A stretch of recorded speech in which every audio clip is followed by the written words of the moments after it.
Hey everybody, and welcome to a bonus Geek Freaks. Today, me and Jonathan are talking about Picard Episode 2, Season 1. Ooh, Jonathan, how you doing today?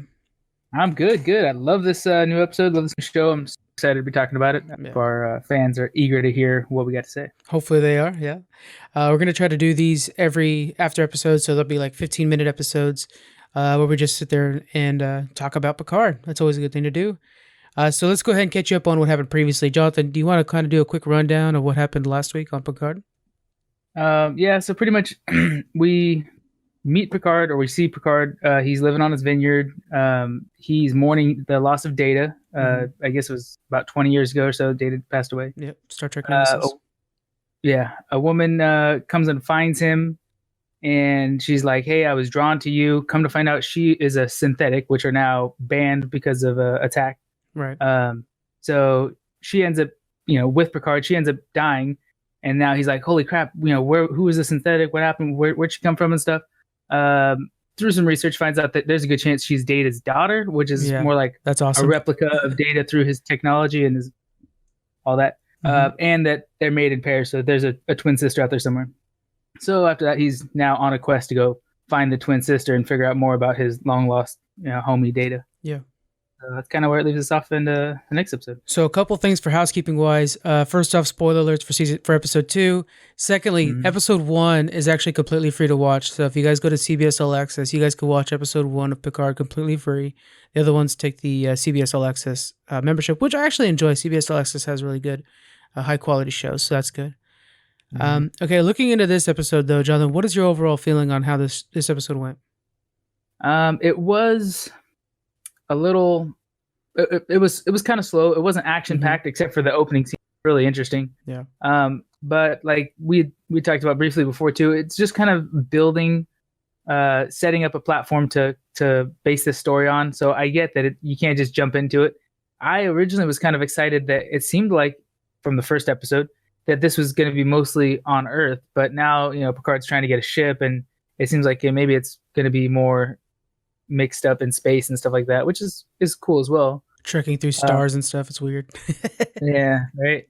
But I do love to see that with the budget. I mean, they must have, not only has our technology just leaps and bounds since the last real Star Trek series, or previous generations of Star Trek, but they're obviously putting good money into this because everything is just so crisp and so beautiful, and like they're not afraid to show the big vast scenes where back in Star Trek's earlier series, they're in one set, and then once they get a little bit of funding, then okay, cool, now we can make 3 sets, but that's it. An outdoor scene is in Ken's backyard because we don't have any money for anything.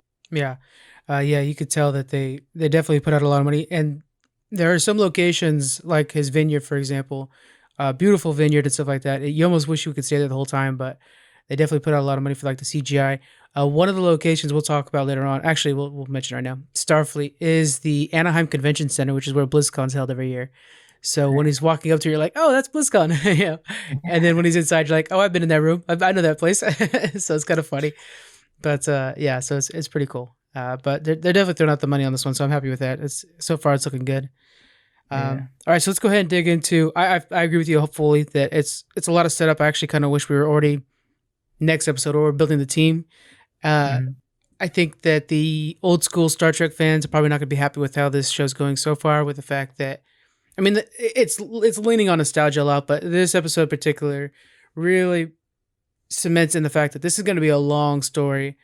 If you consider this to the pacing of a normal Star Trek Next Generation episode, I mean, my God, you got to start, finish, or start, middle, and end in a normal TNG episode, when this one feels like we're still in the beginning, So, and I think there's a reason for that, because the old Star Trek shows, they had a 5-second or 10-second commercial. They had to get you hooked. And then within one episode, it has to be, oh my God, the, entire ship is being destroyed, to arcing story and resolve it by the end of the show. They have to just hook you every time because, it took a lot to get people's attention at the time for, a new show. This show is based on, such a huge fan base now that it's not going to have to do any of those tricks to pull people in. It knows it's got people that are going to watch it, so they can put a little more time and invest into an overall story.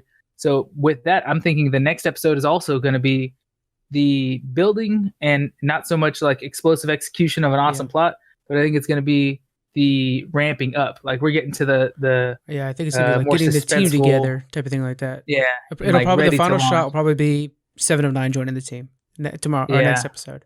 I kind of wish they didn't spoil that from the first trailer though. It'd be kind of cool to just find out now. I'd be like, oh my god. If Robert Picardo is somewhere, then I'll have that shock. Which is the doctor. I'm hoping we get some good cameos, and I mean just a couple here and there. But yeah, I mean it'd be hard to cameos to that we know.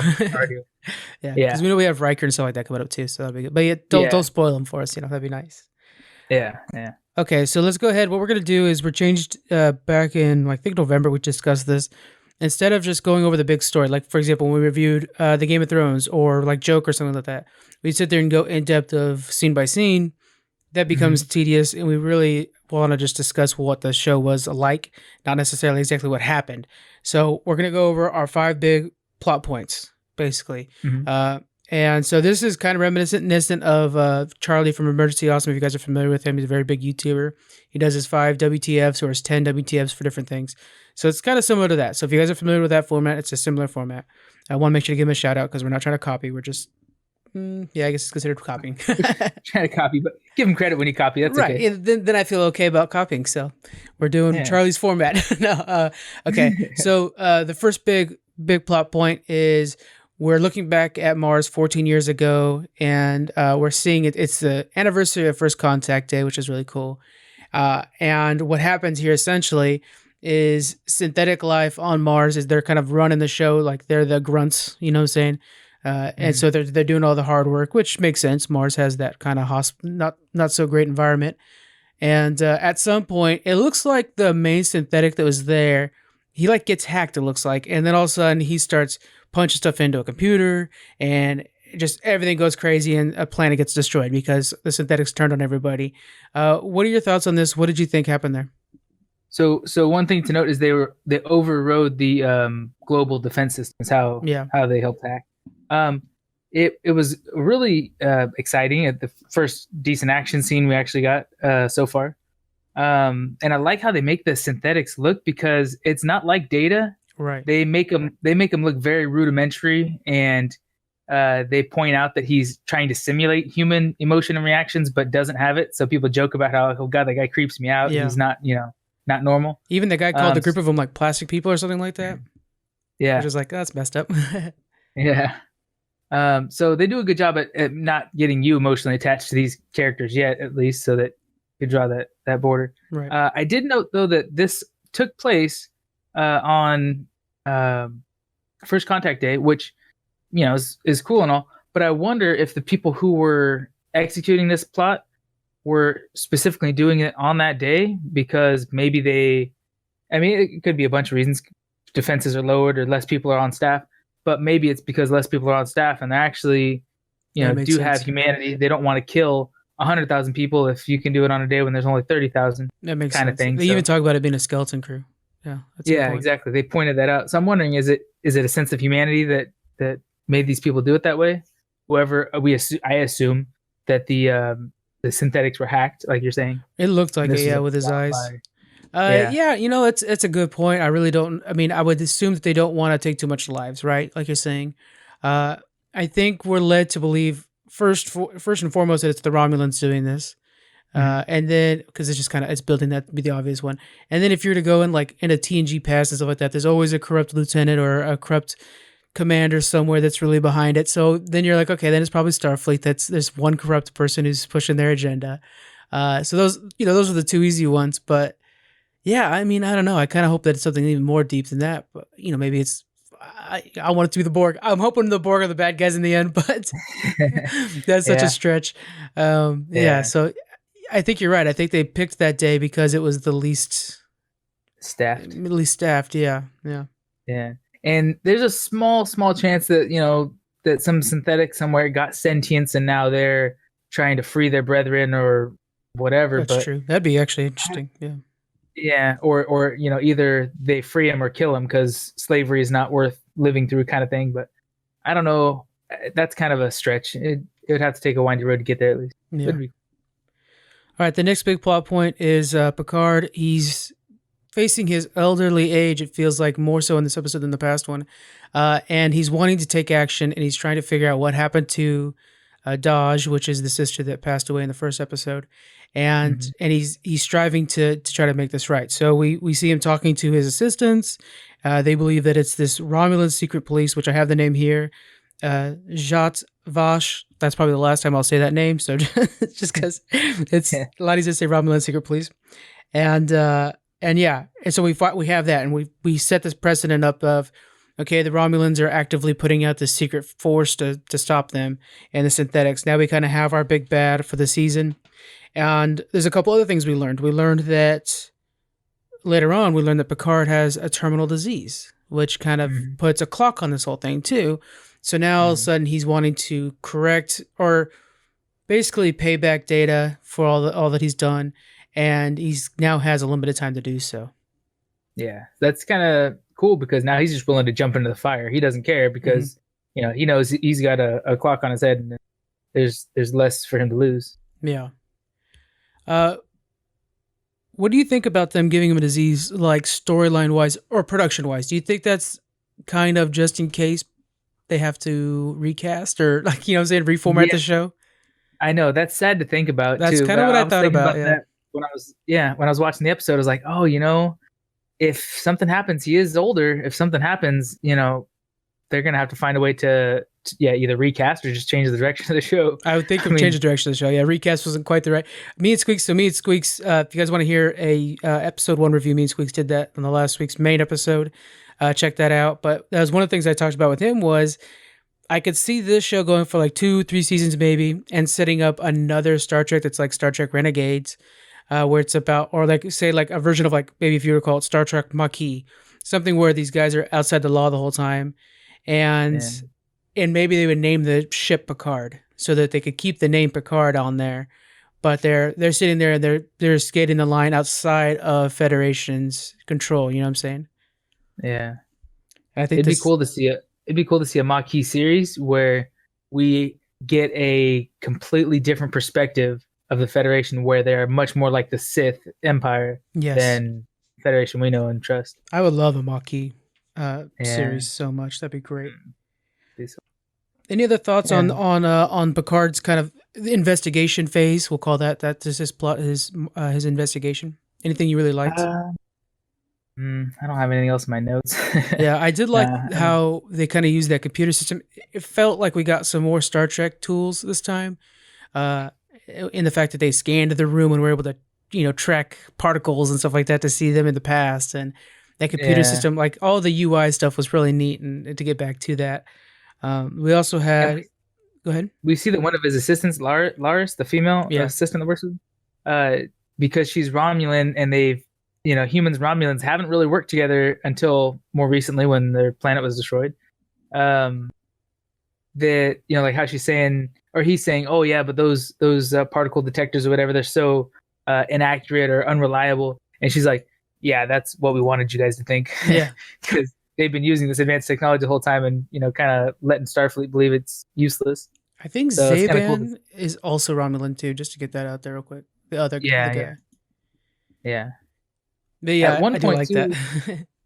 At one point too, the two of them like look at each other when Picard mentioned something. I can't remember what it was, but the two of them made eye contact, and it was like, obviously the two of them are with him for a reason. They know more than he knows, and they're trying to keep him, under wraps or hush hush or just calm and comfortable so that he doesn't expose something. But I think that moment was when they were realizing that this is actually the Jat Vash that he was talking about. Like they were like, oh no, this actually scales up higher than he's ready for.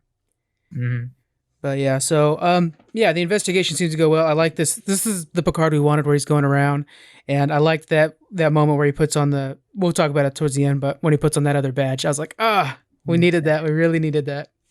Yep. Okay, so the next big moment is Picard ends up going into Starfleet, wanting to take his own command back, and I really like that he's like willing to go back to being a captain, which was something, for those of you guys familiar with Generations, when he talked to Kirk said never give up the captain seat, and it was kind of a little bit of like he knows he'll take the captain seat again for this, and I thought that was cool. And unfortunately, it comes out that they deny him outright, and a lot of it was that interview that he had. So you have kind of like that interview that he had that made him look bad. Plus, there's a secret plot behind Starfleet going on. Plus the Yeah. fact that he's at an age now that's not great. Even the doctor was saying, well, I can't clear you because of this. Yeah. Dr. Benoyan, I think his name was. I'm looking at the name here, and that's hard to say. But so there's this whole thing. Do you think he would have been able to actually command a Starfleet ship like he used to? Maybe not to the same level or expectations he used to, but he's still on point. I don't think he's too old to be doing anything except for maybe aerobics, but Yeah. sitting in a chair, I think he's ready to command. They made sure to make a point of the fact that like, oh yeah, you passed everything else, which is like, don't worry guys, he's not, he's still good. Yeah. And yeah, like you said, I think it was Admiral Clancy that he was talking to, and she like right away shuts him down. She's upset with him. I mean, she's obviously just using that whole scene from the news as a excuse to shut him down, but it's looks like it's because a conspiracy with the Romulans to, keep whatever they're digging up undercover. Yeah, I did like how she brought up the fact that, look, nobody liked the Romulans. It was really touchy spot for us. Don't dredge this up, just like let Yeah. it all lie down.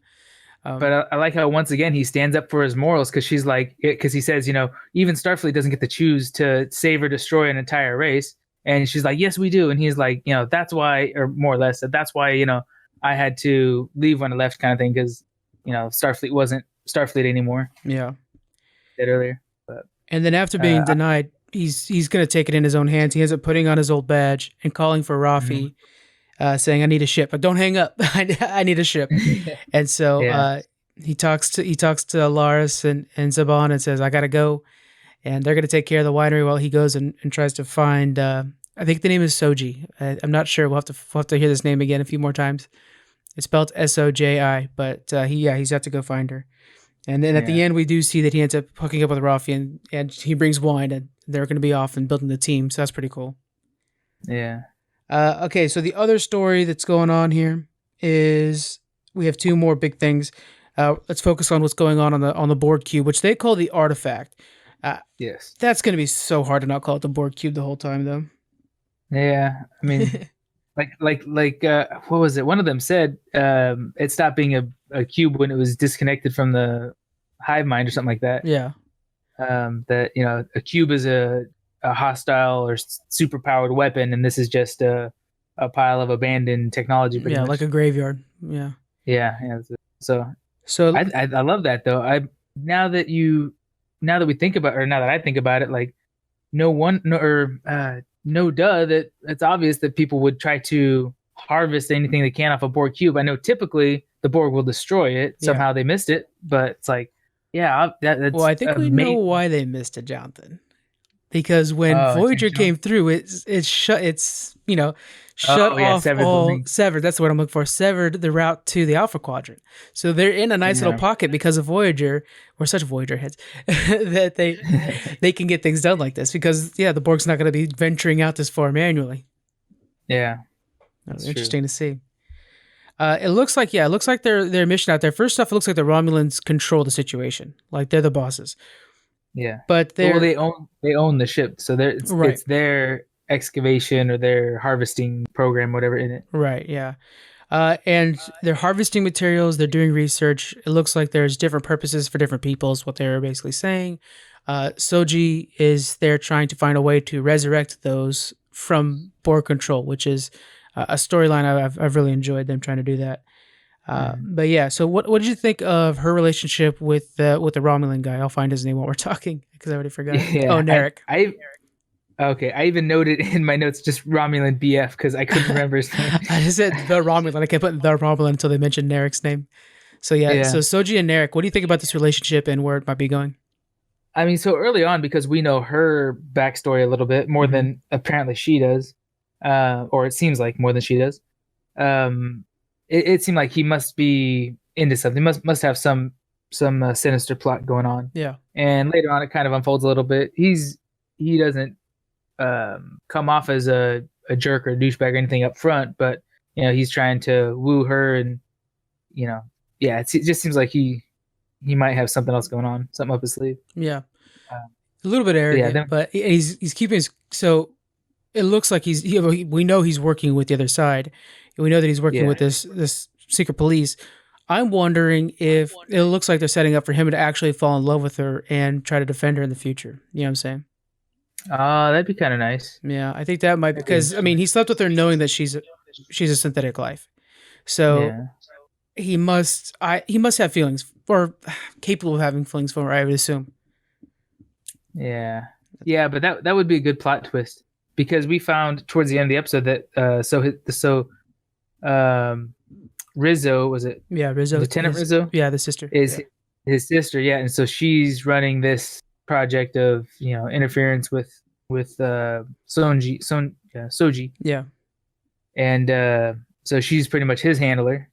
But it'd be cool to see that he turns on his family, turns on his sister to defend this android, this synthetic life form that he fell in love with, because that would totally put a stake, in the reality or justification of the synthetic life that we're supposed to be falling in love with as a character, I imagine. Yeah, and that's the final plot there is the fact that we have Commodore O that's really setting her out there. So Commodore O, who is definitely with Starfleet, is working with Narek's sister. You just said it, Rizzo. Lieutenant Rizzo. We're gonna get these names as time goes on. It's only the second episode, so it's a bit. But once we get them, they'll kill everybody off, and we'll have to start over. Of course, they're gonna Game of Thrones this. But yeah, so Rizzo, I liked how when Rizzo and Narek were talking, he said like, "Oh, I like your costume." So she's not. At first, I was like, "Oh my God, Starfleet! She's part of Starfleet." No, she's not. It's just her way of getting in and out of Starfleet command while having meetings with Commander or Commodore O. But this still means that there is a corrupt member of Starfleet that's pushing, and Commodore at that, very high in the ranking, that's behind this whole thing. So I wonder how far and how deep that goes, if it's something that all of Starfleet knows. We don't know. Yeah, and I wonder if this is something that just started with the fall of the Romulan Empire, or was there already seeds of this in the past, and now, is this a full-blown Maquis, like a resistance within the people, or is it just a handful of Romulans that are trying to undermine Starfleet? Yeah, so overall, I'm hoping that this gets more complex than we're seeing at face value, because right now it feels like this is kind of an easy, as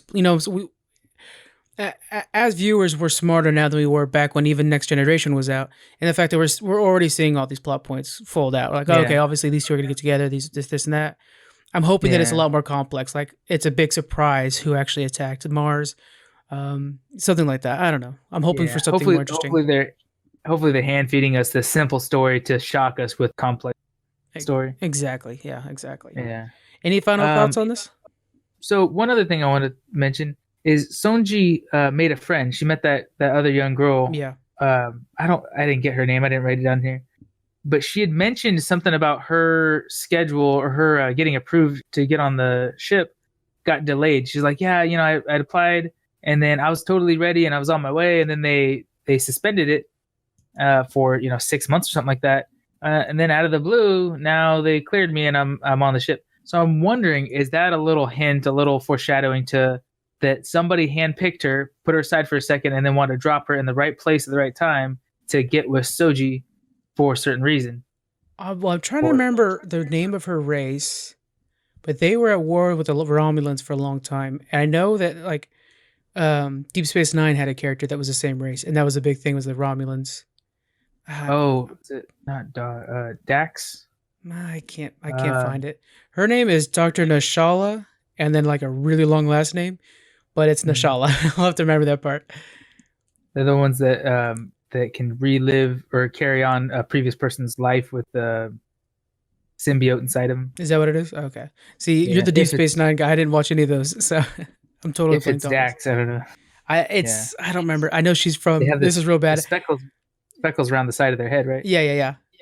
That's what it's called. Okay, I know she's from Becker. that's where my. Yeah. Okay. So I can't remember her whole name. Everybody's probably shouting at their I don't know, devices right now. Once we get to 709, guys, we got you. That's our forte. Right. There you go. Any other final thoughts before we close this out? Well, we can talk a little bit about the prequel the preview for the next episode. Yeah, let's go ahead and go into that. What do you think of that? Let's see. I didn't see a lot of revealing information. The episode's called Maps and Legends. Yeah, that's this episode. But No. This episode's called Maps and Legends. Oh, never mind then. I wrote that down thinking that was episode 3. Hey, man. So you see that the crew assembles, obviously. Picard gets his homies together. Yeah. They're ready to rumble. Yeah, this reminds me of the beginning of Armageddon, where they kind of like, you get all the guys together for Armageddon. Yeah. The episode's called "The End is the Beginning," so it kind of gives you the idea that like, okay, so nice. Shit's gonna come to a climax here. Cool. Yeah. We do see that I forgot his name, but Soji's boyfriend talks as if he knows a lot more about her than she knows, which we kind of got a hint of that, but now he actually reveals it, I guess, more. Yeah, Narek. Yeah, there you go. And there's a little glimpse of a woman that I think is an old friend of Data's, but I don't recognize her. But she looks at Soji at one point and says something like, I remember you, or I recognize you, or something familiar about her. So I think she sees Data in her, kind of thing. Oh, okay. So that'll be interesting. Yeah. But that's very, very real vague minuscule. There, but yeah. There's something's gonna happen. Somebody somewhere. Might be some people trekking around the stars. That's about all I know. One of them might be named Picard, but probably not. There's just a slim chance. I don't know. Yeah. All right. Let's go ahead and give this a rating real quick, John. What do you think of this episode out of 100? Compared to what, though? That's compared to out of 100, the first episode? For example, like, okay, yeah, compared to the first one. But I mean, really, like, what, like a 10 out of 10 show would be unbelievable, no changes. And then the more you have to change it, the more it goes down. For me, I'm going to give this a 78 out of 100. Because I felt like it was a lot of filler, it was a lot of prep for something that should have been prepped in the first episode. I didn't think we progressed the story enough. We just got more backstory. I still enjoyed watching it, especially the set design was really good. Some of the audio, some of the soundtrack was very powerful, especially when Picard was getting the bad news. But I think overall the plot didn't move forward enough, so I'm keeping it around high C+. I think visually it was beautiful. I love the Borg ship scenes, the Borg cube scenes, and what was that opening scene on Mars? That was really just an awesome scene.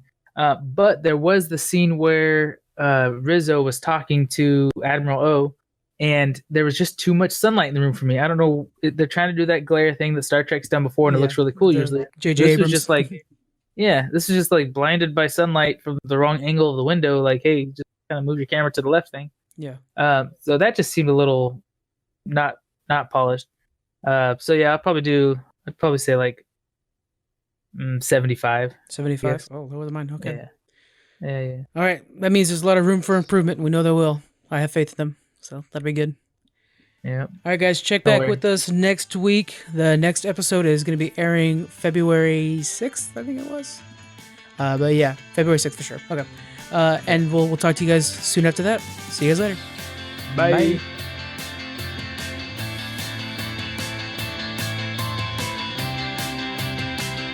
Thank you for joining us on the Geek Freaks podcast.